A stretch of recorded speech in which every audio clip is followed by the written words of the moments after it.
Alright, we're here today with a Toro Power Max 828 LE. 828 is 8 horsepower, 28 is 28 inches wide in the front for the chute here. A lot of people say that it's a bad idea to have the plastic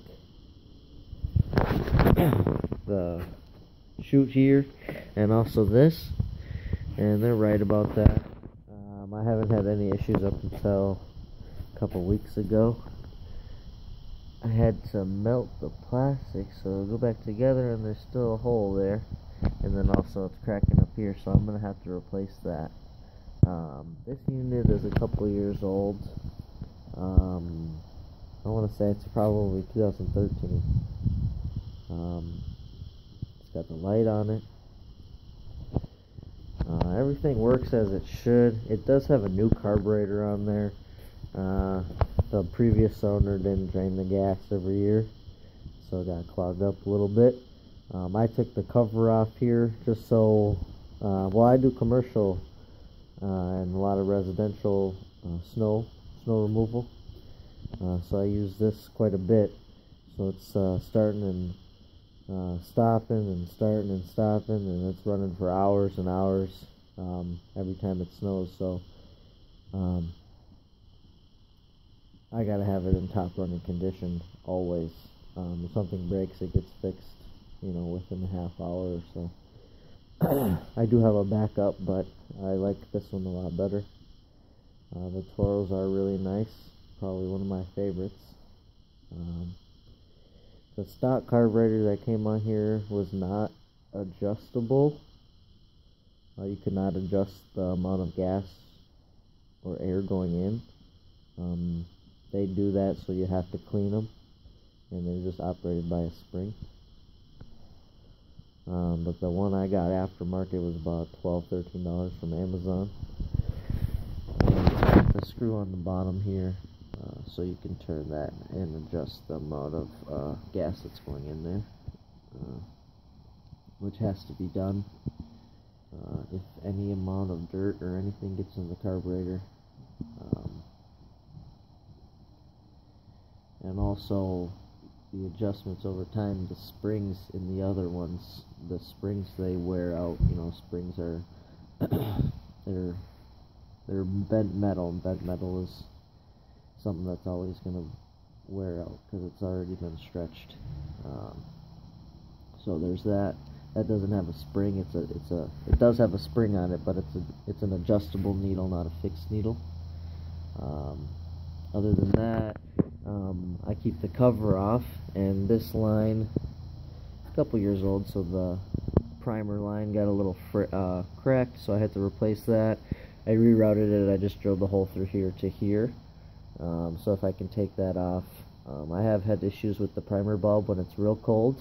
The primer bulb, you'll push it in and it won't come back out because it's just really cold.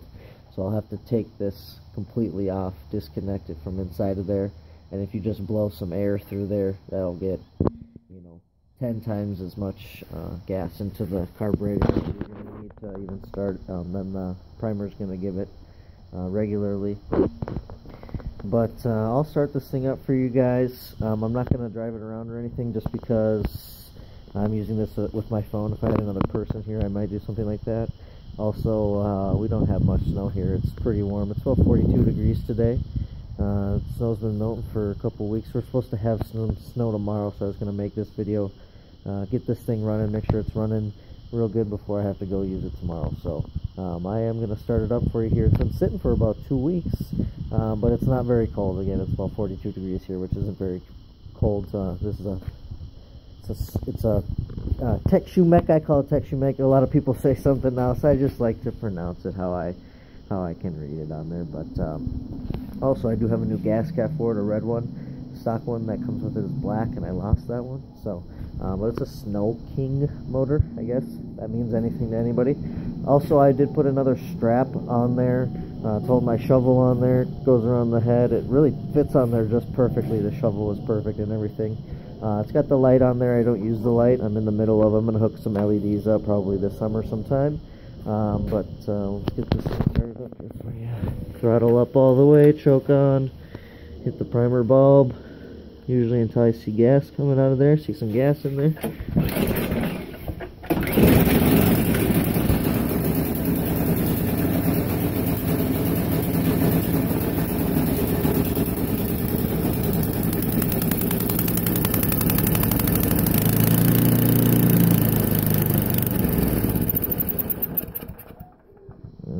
She killed on me.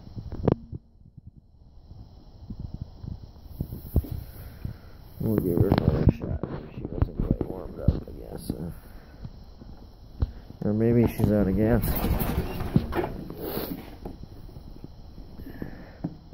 I'm gonna pause the video, get some gas in this thing here.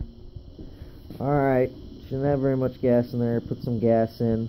Another thing, it's not a snowblower or care video or anything like that. I'm trying to focus on this model Toro. Usually you want to use a non-oxygenated, non-ethanol, unleaded premium gas. That's basically the best for these. Any small motor or really any only carbureted engine. So basically anything with just a carburetor on it. If you have TBI or fuel injection, you don't really have to worry about that. It can clog it up over time, but the valves are a lot bigger, and a lot of the times they get warm enough to clean themselves out. I'm going to start this thing up again.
And you always want to let your anything really idle down if it's got a throttle on it before you shut it off, just so there's less gas in the carburetor to get clogged up if it does get clogged up. So really the only issue I've had with this is the chute. Sometimes when you pull it up, it doesn't go up all the way. It looks like it did, I think, because it's warm out. But there's a little cord in the bottom here. I'm trying to get the camera to zoom in. It's going to be night mode in here, I think. I'm going to turn it around here.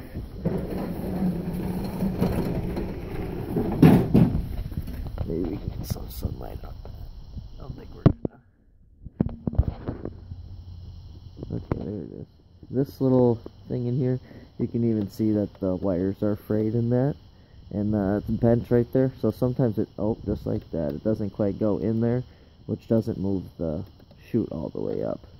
Which is one flaw. A lot of people say that there isn't a good single whatever you want to call it, adjuster out here.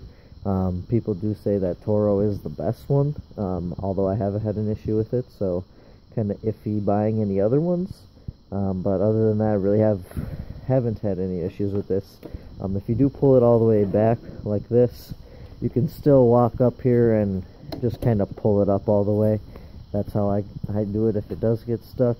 But other than that, they're pretty good machines.